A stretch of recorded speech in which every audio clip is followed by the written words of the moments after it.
안녕하십니까. 자, 81페이지 하단에 3, 효과 볼 차례죠. 1번, 상대방이 사기를 한 경우, 물론 취소할 수 있고요. 넘겨보시면 제3자가 사기를 한 경우가 나와 있죠. 자, 이거 한번 생각해 보자고요. 강박도 마찬가지입니다. 자, 갑이 을과 만나가지고 매매 계약을 했는데, 왜 매매 계약을 했느냐? 을이 갑에게 사기, 강박을 쳐서 매매 계약을 했다면, 물론 갑은 을과의 매매 계약을 뭐 할 수 있죠? 취소할 수 있고요. 또 이 취소를 가지고 선의의 제3자에 대항하지 못한다는 것은 특별한 게 없어요. 이게 뭐죠? 상대방이 사기, 강박을 친 경우죠. 자, 근데 문제가 되는 것은 이런 경우죠. 갑이 을과 만나가지고 매매 계약을 했어요. 근데 왜 매매 계약을 했냐면, 병이란 놈이 갑에게 사기를 치는 바람에, 강박을 하는 바람에 갑이 을과 매매 계약을 했다는 거죠. 이렇게 상대방이 아닌 제3자가 사기, 강박을 했으면 어떻게 할 거냐? 왜 이게 문제되냐면, 만약 갑이 병이 사기, 강박을 했다는 이유로 요 매매 계약을 취소를 하게 되면 결국 피해를 보는 사람은 엉뚱한 을이라는 점이죠. 따라서 우리 민법은 이때는 항상 취소할 수 있는 것이 아니라 을을 보호할 필요가 없을 때, 즉 을이 알았거나 또는 알 수가 있었을 경우에만 사기, 강박을 이유로 취소할 수 있다는 것이 우리 민법의 태도입니다. 자, 첫 번째 기할 것 같습니다. 상대방이 아닌 제3자가 사기, 강박을 쳤으면 언제 취소할 수 있느냐? 상대방이 알았거나 알 수 있어야 하지만 뭐 할 수 있어요? 취소할 수가 있는 거죠. 그럼 이제 82페이지 나오는 판례들은 뭐냐? 자, 이런 문제죠. 자, 의문이 생깁니다. 왜 요 놈은 지가 사는 것도 아닌데 갑에게 사기, 강박을 쳤느냐? 두 가지가 가장 대표적일 거예요. 을이 사장이고 병이 직원이어서 피용자이어서 사기, 강박을 치는 경우도 있을 거고요. 을이 본인이고 병이 대리인이어서 사기, 강박을 치는 경우도 있겠죠. 그죠? 뭐 다른 경우도 있겠지만. 자, 이럴 때 우리 판례는 일단 피용자는 여기서 말하는 제3자로 이해합니다. 따라서 피용자가 사기, 강박을 친 경우에는 사장이 상대방이 알았거나 알 수 있어야 하지만 취소할 수 있다라고 이해를 하게 되고요. 만약에 병이 을의 대리인인 경우에는 제3자가 아닌 것으로 이해합니다. 따라서 병이 대리인이 사기, 강박을 쳤으면 본인이 알든 모르든 상관없이 뭐 할 수 있어요? 취소할 수 있다는 것이 우리 판례 입장입니다. 일단 꼭 기억해 두시기 바라고요. 특히 대리인은 여기서 말하는 제3자가 아니기 때문에 대리인이 사기, 강박을 친 경우에는 본인이 알든 모르든 상관없이 그 의사표시를 취소할 수 있다는 거 꼭 기억해 두셔야 돼요. 그래서 핵심 판례 가지고 첫 번째 판례, 지금 제가 말씀드린 내용이죠. 첫 번째하고 두 번째 판례가 지금 제가 열심히 떠든 내용입니다. 그 다음에 세 번째 판례도 판례로서 좀 기억해 두셔야 되는데요. 이런 문제입니다. 자, 시작하면서 제가 사기와 착오는 선택적 행사가 가능하죠. 다시 말하면 사기를 당한 사람은 사기를 이유로 취소하거나 착오를 이유로 취소하거나 뭐 할 수 있대요? 선택하는 것이 가능하다는 것이 제가 사기에 의한 의사표 시작하면서 말씀드린 내용이에요. 근데 항상 그러지 않을 수도 있다는 거예요. 자, 2005년도 판례가 나오는데 이런 얘기입니다. 갑이라는 사람이 있는데 어느 날 조카 을이 나타나서 작은아버지 저 취직했습니다. 그러니까 갑이 어떻게 해요? 아이고 잘됐다 자식아, 형님이 뭐 기뻐하시겠다. 요즘에 취직하기 힘들다는데 우리 조카 잘났다 축하한다 막 그러겠죠. 자, 삼촌이 맥주 한잔 사줄 테니까 우리 집에서 맥주 한잔 하자. 맥주 한잔 먹으면서 근데 을이 갑한테 뭐라 그러냐면, 삼촌 근데 제가 회사 다니려면 신원보증을 받아야 되는데 신원보증 좀 해 주십시오 라고 우리 갑한테 얘기를 하니까 삼촌이 뭐라 그랬어요? 그럼 당연히 내가 우리 조카 신원보증 서해줘야지. 그래서 신원보증을 쓸 마음으로 서류를 받아가지고 어디다 이름 쓰고 도장 씁니다. 그래서 이름하고 도장을 꽝꽝꽝 찍었는데 나중에 보니까 실제로는 그게 신원보증이 아니라 이 자식이 러시안 캐시에서 돈 빌리는 대출에 관한 연대 보증이었다는 거죠. 이런 경우에는 물론 착오를 이유로 취소하는 것은 가능한 겁니다. 왜냐하면 중요 부분이고요. 명백히 가백의 경제적 불이익이 있기 때문에 그런 거죠. 근데 우리 판례는 이것이 사기를 이유로 취소할 수 있느냐 문제에 대해서는 사기를 이유로는 취소할 수가 없다라고 판시하고 있다는 거죠. 그럼 이걸 우리가 어떻게 기억하시느냐? 원칙부터. 원칙적으로 착오와 사기는 선택적 행사 가능합니다. 따라서 사기를 이유로 취소하거나 착오를 이유로 취소하거나 선택할 수가 있는데 다만 신원보증 쓸 의사로 연대 보증한 경우만은 착오를 이유로 취소하는 것이 가능하지만 사기로는 취소할 수 없다는 것이 우리 판례 입장이다 까지 꼭 확실하게 기억해 두시고요. 이 판례도 물론 시험에 한번 나왔고요. 또 나올 수도 있는 거니까 주의하시기 바랍니다. 우측에 나와본 상대방 없는 의사표시죠. 자, 그럼 이런 얘기죠. 제3자가 사기 강박을 했다면 상대방을 보호하기 위해서 상대방이 알았거나 알 수 있어야지만 취소할 수 있도록 하고 있는데 상대방이 없다면 굳이 보호할 사람이 없는 것이니까 언제나 자유롭게 취소할 수 있다는 거 충분히 이해되실 것 같고요. 그 다음에 3번 제3자에 대한 관계 복잡하게 나와 있지만 기억할 것 아주 간단합니다. 사기, 강박을 이유로 취소한 경우에는 누구한테는 대항하지 못하죠. 선의의 제3자에 대항하지 못한다는 말이 나오고요. 판례는 제3자에 대한 개념인데 이것도 우리가 통정어휘 표시했던 내용과 대동소이하니까 한번 읽어보시기 바랍니다. 그 다음에 이제 강박에 의한 의사표시죠. 일단 강박에 의한 의사표시가 뭐냐? 강박에 의한 의사표시란 강박, 해악을 고지했더니 상대방이 공포심을 느끼고요. 그 공포심에 기해서 일정한 의사를 표시하는 것을 우리가 강박에 의한 의사표시라고 합니다. 그러면 강박에 의한 의사표시가 되려면 반드시 뭐가 있어야 되겠어요? 강박이 있어야 되겠죠. 첫째, 강박이 뭐냐? 강박이라는 말은 해야 악을 고지하는 것. 예를 들어서 때려 죽이겠다, 집에다 불 지르겠다. 이게 뭐죠? 강박인데 실제로 잘 안 다가오죠. 우리는 뭐죠? 협박을 강박으로 한다라고 이해하시면 돼요. 그러니까 법에 따라서 의미가 좀 다른 겁니다. 그러니까 사기는 민법에서도 사기고요, 형법에서도 사기예요. 근데 강박은 민법에서는 강박이지만 형법에서는 협박죄로 처벌하고 있거든요. 근데 우리가 흔히 협박이라는 말을 더 많이 쓰니까 그냥 협박이라고 이해하셔도 돼요. 그럼 무슨 말이죠? 협박을 해가지고 공포심을 느껴서 그 공포심에 기해서 일정한 의사를 표시하는 것이 뭐가 되죠? 강박에 의한 의사표시다. 이렇게 되는 거죠. 그 다음에 이 강박에서 두 가지를 더 추가로 기억하시는데 첫째, 침묵으로도 가능하다는 거죠. 다시 말하면 때려 죽이겠다고 얘기하는 것보다 때려 죽일 듯이 쳐다보는 게 더 무서울 수도 있고요. 또 우리 판례는 충분히 물에 빠진 사람을 건져줄 수 있는 상황인데도 불구하고 냅두는 것도 침묵에 의한 강박이라는 게 판례 입장입니다. 이런 얘기입니다.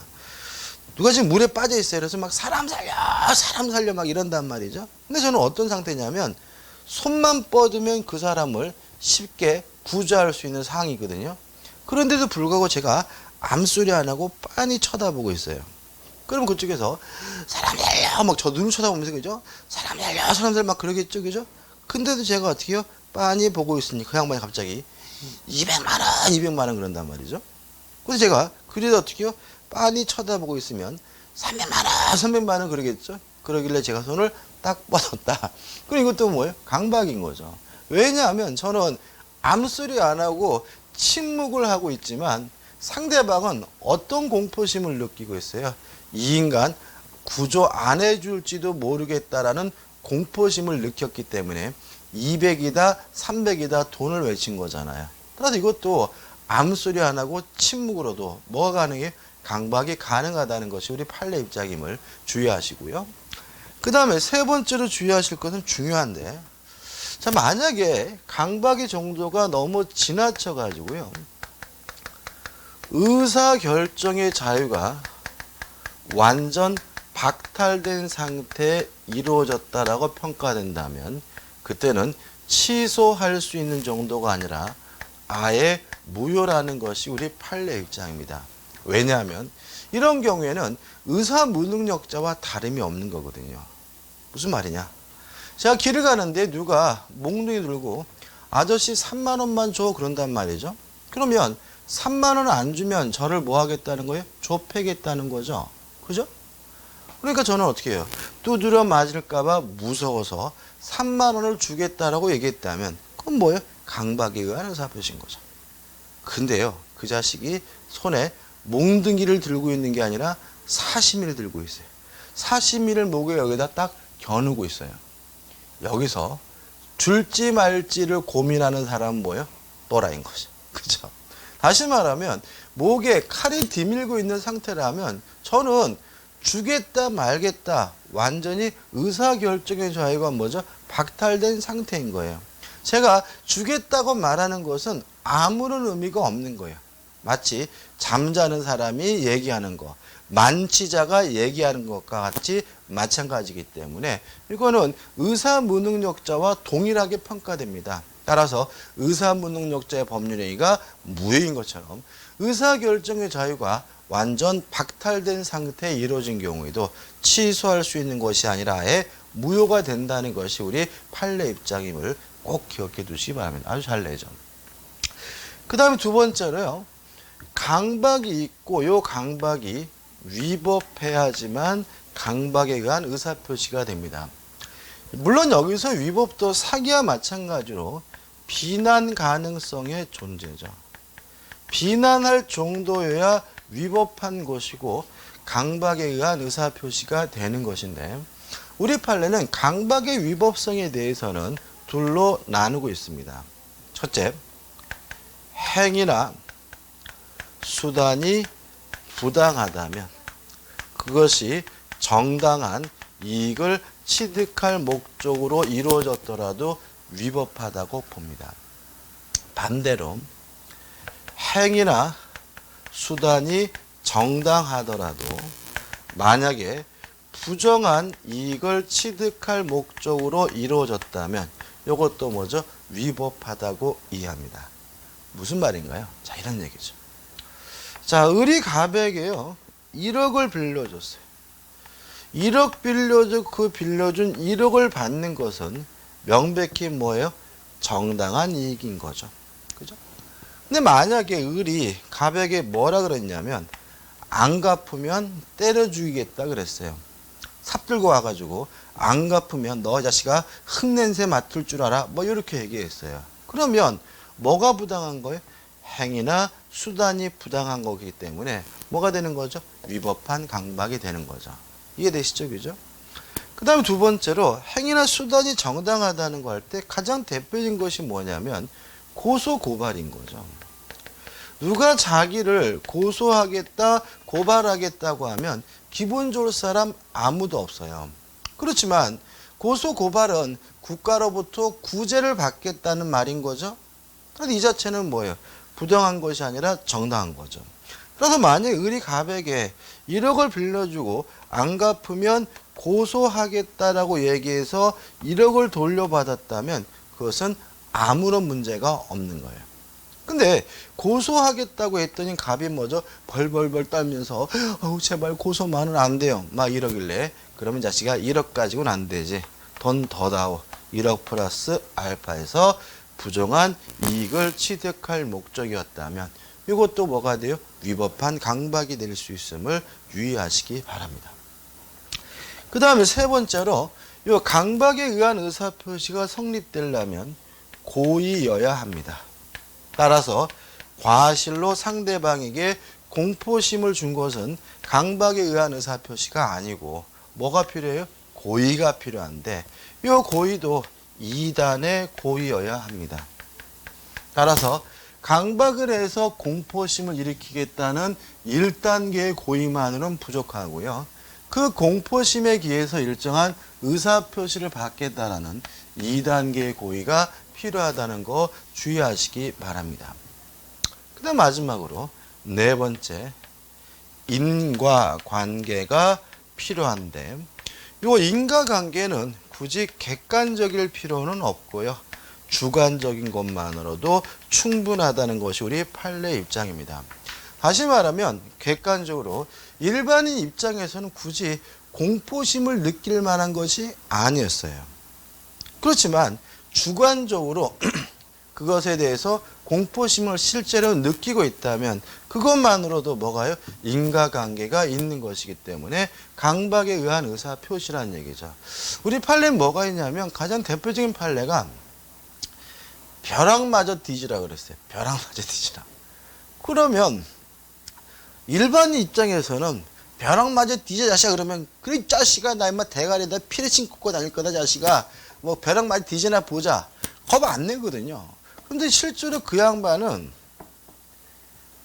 벼락 맞을까봐 무서워서 외출을 못했어요. 뭘요? 공포심을 느낀 거죠. 그걸 떠나가지고요. 뭐까지 했냐면 구까지 했어요. 이게 뭐냐면 무당이 그런 거예요. 당신 벼락 맞아 뒤질 거다라고 한 거죠. 그러니까 이 양반이 어떻게 해요? 공포심에 기해서 그러면 벼락 맞지 않으려면 어떻게 해야 됩니까? 구태라. 그래가지고 어떻게 해요? 구술을 하겠다라고 뭘 한 거죠? 의사표시를 한 거죠. 이것은 뭐예요? 주관적으로 인과관계가 있는 것이니까 강박에 의한 의사표시로서 뭐 할 수 있는 거죠? 취소할 수 있는 거고 또 불법행위, 위법한 거니까 불법행위를 원인으로 무엇도 청구할 수 있죠? 손해배상도 청구할 수 있다는 것이 우리 판례 입장임을 주의하시기 바랍니다. 자, 이런 내용이요. 84페이지까지 쭉 나오니까 한번 읽어보시기 바라고 84페이지 하단에 보시면 적용 범위 뭐 설명드릴 게 없죠. 가족법상 행위에는 적용되지 않습니다. 또 공법상 행위에도 적용되지 않는다는 건 계속 방법이죠. 자, 85페이지 보시면 이제 뭐가 나옵니까? 대표 예제가 나옵니다. 보시면 A는 C의 사기에 의하여 자기 소유 가옥을 B에게 매도하고 소유권 이전 등기까지 격려하였다. 일단 이렇게 가불병 ABC가 나오면 어려워하시는 분들이 많은데 일단 공부를 시작할 때는 눈으로 풀려고 하지 마시고 옆에다가 저처럼 수업할 때 그리는 것처럼 그림을 그리시는 게 좋아요. 그럼 여기까지 보시면 지금 A와 누가 만났어요? B와 만나서 매매 계약을 하고 A가 B에게 이전 등기를 해줬는데 왜 했느냐? C가 A에게 뭘 치는 바람에요? 사기를 치는 바람에. 이런 얘기죠. 계속 보시면 이러한 사실을 모르는 D는 B로부터 다시 그 가옥을 매수하였다. 소유권 매수하였고 소유권 이전 등기까지 마쳤다. 이 경우에 대한 다음의 기술 중 옳은 것은 아주 쉬운 문제죠. 그 다음 B가 또다시 D한테 팔아먹고 D한테 뭐까지 해줬어요? 이전 등기까지 해줬었는데 이 문제 키포인트는 뭐냐면 D가 선이라는 점이 문제에 나와 있다는 거죠. 그러면 생각을 해보자고요. 요 매매 계약이 취소되든 안 되든 간에 D는 항상 뭘 취득하는 거죠? 소유권을 취득하는 거죠. 왜요? 선이니까. 다시 말하면 B가 알았거나 알 수 있었다는 이유로 A가 요 매매 계약을 서로 취소할 수 있다 하더라도 선의 제3자에게 뭐 할 수 없어요? 대항할 수가 없는 거니까 이미 D가 아무것도 모른다 선이라는 말 속에서 D의 입장에선 취소가 되든 안 되든 뭐 할 수 있는 거죠? 소유권을 취득할 수가 있는 거죠. 따라서 옳은 것은 2번이죠. 2번 A의 의사표시가 취소되더라도 D는 선임으로 유효하게 그 가옥에 대한 소유권을 취득한다. 이게 답이 되는 거고요. 나머지 것들은 뭐 복잡할 뿐이지 뭐 답이 될 수는 없는 거죠. 이해되시죠? 그 다음 제4절에서 의사표시의 효력 발생이 나오고 있습니다. 자, 의사표시 효력 발생은 어떤 문제냐면 의사표시가 상대방에게 전달되기 위해서는 일정한 단계가 순서가 있다는 거죠. 그러면 어느 단계에 이르렀을 때 의사표시 효과는 발생하느냐, 요 문제인 거예요. 그럼 한번 생각을 해보죠. 갑이라는 사람이요, 을에게 의사를 표시했습니다. 이렇게 의사를 표시하는 사람은 우리가 뭐라 그러냐면 표의자라고 하고요. 의사 표시를 듣는 사람은 우리가 뭐라 그러죠? 상대방이라고 하는 거죠. 자, 일단 이 의사 표시가 상대방에게 전달되기 위해서는 몇 단계의 순서가 필요해요. 첫 번째, 의사가 완성되는 단계가 있겠죠. 내가 이 땅을 을한테 팔아야지, 이렇게 결심하는 단계가 있겠죠. 결심된 내용을 편지로 써서 보냈다. 보내는 단계, 발송하는 단계가 있겠죠. 요 발송한 편지가 을의 집에 도착했다. 도착하는 단계가 있겠죠. 도착한 편지를 을이 뜯어봐서 읽어봤고요. 그래서 그 내용은 알게 됐다. 인식하는 단계가 있겠죠. 보통 이런 네 가지 절차에 걸쳐서 상대방에게 이러한 의사표시가 전달되게 되는데 을이 그 내용을 인식해야지만, 알아야지만 의사표시 효과가 생긴다는 입법주의를 뭐라 그러냐면 요지주의라고 합니다. 을이 그 내용을 알 것까지는 없다. 도착만 하면, 도달하면 효과가 생긴다는 입법주의를 우리가 도달주의라고 합니다. 도달할 필요도 없다. 보내기만 하면 바로 효과가 생긴다. 이걸 우리가 발신주의라고 합니다. 보낼 필요도 없다. 의사가 완성되기만 하면 바로 효과가 생긴다. 이런 입법주의를 우리가 뭐라 그러냐면 표백주의라고 합니다. 총 4가지 입법주의가 있어요. 자, 첫 번째 생각할 거. 우리 민법은요, 3가지만 인정합니다. 4가지 중에 1가지는 우리 민법에서 인정하지 않고 있어요. 우리 민법은 무엇을 인정하지 않을까요? 요지주의? 표백주의? 표백주의는 인정을 합니다. 언제 인정하냐면 상대방 없는 의사표시는 뭘 취하냐면 표백주의를 취합니다. 왜냐하면 상대방이 없다면 논리적으로 보낼 수도 없는 거죠. 다시 말하면 상대방 없는 의사표시는 발송 이후의 문제는 발생할 수가 없는 것이니까, 보낼 수가 없는 것이니까 어쩔 수 없이 의사가 완성되면 효과가 생긴다. 표백주의를 취하는 거죠. 교재 서설에서 1번 상대방 없는 경우 뭐죠? 표백주의가 취하고 있는 거죠. 그 다음에 이제 넘겨보시면 2번에서 상대방이 있는 경우가 있는데 결국 우리 민법에서 채택하고 있지 않는 것은 요지주의를 채택하지 않아요. 왜냐하면 요지주의는 표의자에게 너무나 불리합니다. 예를 들어서 을이 손에 들고 있으면서도 요지주의는 몰라 그러면 땡인 거예요. 갑의 입장에서는 을이 그 내용을 알고 있다는 것까지는 뭐 할 수 없어요? 입증할 방법이 없는 것이니까 요지주의는 표의자에게 일방적으로 불리하기 때문에 채택할 수가 없는 거예요. 그래서 우리 민법은 도달주의가 원칙이고요. 발신주의가 예외입니다. 다시 말하면 의사표시는 원칙적으로 도달하게 되면 효과가 생기는 뭘요? 도달주의를 취하고요.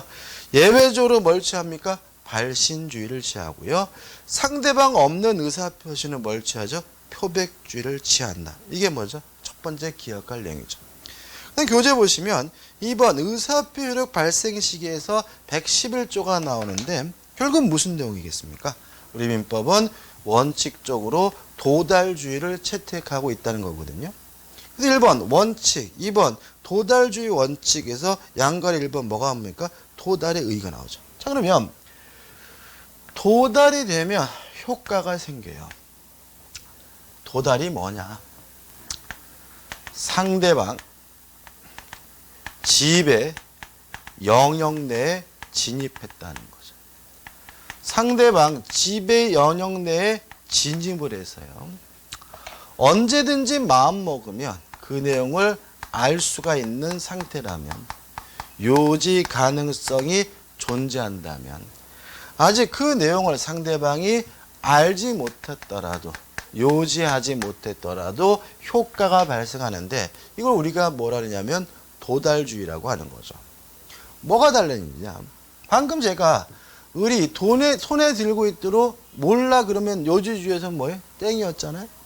근데 손에 들고 있으면 명백히 뭐예요? 집의 영역 내에 진입된 것이고, 또 을이 언제든지 마음만 먹으면 요지 가능성이 있는 것이니까 알았든 몰랐든 입증할 필요 없이 의사표시 효과는 발생하는데, 이게 뭐가 되는 거죠? 도달주의가 되는 거죠.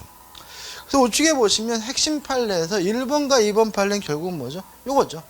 집의 영역 내에 진입하고 요지 가능성이 있다면 상대방 본인이 직접 수령한 것이 아니라 뭐 동거하는 가정이나 가정부가 받았더라도 일단 도달된 것이다. 이게 뭐죠? 1번 판례고요. 따라서 2번 내용은 뭐겠습니까? 뭐 그 사람의 사무실도 아니고 동업자 사무실이에요. 집의 영역 내에 진입됐는지도 의문스럽고요. 또 거기다가 신원이 분명하지 않은 사람이 그걸 받았대요. 누군지도 몰라 받은 사람이. 그런 경우에는 명백히 요지 가능성도 결여되기 때문에 뭐 되지 않았다는 거죠? 도달되지 않았다는 판례인 거죠. 그 다음 2번 문제가 되는 경우에서 가 수량 거절입니다. 명백히 을이 살고 있거든요. 근데 안 받아. 그럼 어떡할 것이냐? 이 문제에 대해서 우리 판은 정당한 이유 없이 수령을 거절하는 것은 도달된 것으로 간주합니다. 답은 격지자와 대화자가 나오는데 용어 정리입니다. 요 상대방이 두 가지가 있어요. 격지자와 대화자가 있는데, 요 격지자와 대화자를 나누는 기준은 시간 문제이지 거리 문제가 아니라는 거 하나만 이해하시면 되겠죠. 예를 들어서 제가 미국에 있는 저희 형한테 전화를 걸었어요. 미국에 있으니까 굉장히 멀죠. 그렇지만 전화통화 중이라면 말하자마자 바로 도달된다면 뭐가 되는 거죠? 대화자인 거죠. 근데 제가 제 처하고 침대에 같이 누워 있습니다. 제 처한테 편지를 써서 우체통에 넣었다면 제 처가 바로 옆에 있더라도 그 편지가 제 처한테 배달되려면, 도달되려면 시간이 필요하니까 그때는 뭐가 되냐면 격지자인 거예요. 다시 말하면 의사표시가 발송되고 도달하기 위해서 시간의 경과가 필요 없는 것은 뭐예요? 대화자. 일정한 시간의 경과가 있어야 되는 것은 뭐가 돼요? 격지자. 이렇게 되고 거리 문제가 아니라는 거 주의하시기 바랍니다. 그 다음 답은 입증책입니다. 자, 집의 영역 내에 진입하고 요지 가능성이 있어야 도달되는데 요거를 누가 입증해야 되느냐? 요 문제에 대해서 우리 판례는 도달을 주장하는 자가 입증해야 된다는 것이 우리 판례 입장입니다. 따라서 만약에 표자가 주장한다면 표자가 입증하면 되는 거고요. 만약에 상대방이 주장한다면 상대방이 입증하면 되는 거예요. 근데 여기서 문제가 생깁니다. 왜냐하면 상대방을 입증하기가 대단히 요기예요. 그죠? 받았으니까 여기 찌렁하고 보여주면 땡인데, 표의자 입장에서는 상대방 집의 영역 내에 진입했는지 요지 가능성이 있는지를 입증하는 것이 대단히 어렵습니다. 그래서 뭐가 필요하냐면 요 입증 문제를 해결하기 위해서 내용 증명 우편이나 등기 우편이 필요하다는 거죠. 다시 말하면 내용 증명 우편이 배달됐다면 별 특별한 이유가 없는 한 원칙적으로 도달된 것으로 추정 내지 간주를 해줘요. 이에 반해서 보통 우편, 일반 우편의 경우에는 도달이라는 주종을 인정하지 않는다는 것도 잘 나오니까 꼭 기억해 두시기 바라고요. 판례도 같은 취지니까 한번 보시기 바래. 근데 이 판례는 뭐냐면 일단 내용 증명이면 도달되잖아요. 그죠? 근데 만약에 아무리 내용 증명이라 하더라도 지배 영역 내에 진입하고 요지 가능성은 있어야 되거든요. 따라서 실제로 상대방이 거주하지 않고 있다면, 안 살고 있다면 그것은 아무리 내용 증명이라 하더라도 요지 가능성이 결여됐기 때문에 도달되지 않는다는 판례니까 좀 한번 읽어보시기 바라고요. 넘겨보시면 도달주의 효과입니다. 가, 의사표시의 철회죠. 자, 도달주의를 취하는 결과 도달하게 되면 요때부터 뭐가 생기는 거죠? 효과가 생기는 거죠. 따라서 도달된 후에는 더 이상 철회할 수가 없습니다. 다만 도달되기 전에는 아직 효과가 없으니까 뭐 하는 것이 가능하겠어요? 철회하는 것이 가능하겠죠. 자, 이런 논리가 나오는 이유가 뭐예요? 철회란 효과가 발생하기 전에 효과 발생을 막는 것을 우리가 뭐라 그러냐면 철회라고 한다는 거죠. 따라서 철회라는 것은 효과가 발생하기 전에만 알 수 있는 거예요. 이미 효과가 발생했다면 뭐 할 수 없어요? 처리할 수가 없으니까 도달된 후에는 효과가 발생했으니까 뭐 할 수 없어요? 처리할 수 없고요. 도달되기 전에는 아직 효과가 없으니까 뭐 할 수 있겠어요? 처리할 수 있겠죠. 답은 의사표시가 연착됐다, 불착됐다. 물론 표의자가 그 불이익을 부담해야 되고요. 답은 아주 잘 나옵니다. 자, 발신 후 사정 변경이라는 말은 갑이 의사표시를 발신한 후 도달하기 전에 이 양반이 사망을 했으면 어떡할 것이냐. 아니면 발송 후 도달하기 전에 이 양반이 행위 능력을 상실했다, 제한 능력자가 됐으면 어떡할 것이냐. 요 문제에 대해서 우리 민법은 아무런 영향을 미치지 않는다라고 규정하고 있다는 거죠. 다시 말하면 갑이 사망하더라도 도착하게 되면 원칙적으로 효과가 생기고요. 갑이 사망하더라도 갑이 제한 능력자가 되더라도 도착하게 되면 원칙적으로 뭐가요? 효과가 생기는 거예요. 따라서 원칙적으로 발신 후 도달하기 전에 표의자가 사망하거나 제한 능력자가 되더라도 아무런 영향을 미치지 않습니다. 이게 뭐죠? 대원칙인 거죠. 다만 예외는 있어요. 근데 예외까지 기억하면 또 헷갈리니까 일단 원칙이 중요하니까 원칙을 꼭 기억해 두시기 바라고요. 그냥 4번 이제 발신주의죠. 자, 한번 생각해 보죠. 왜 도달주의가 원칙일까요?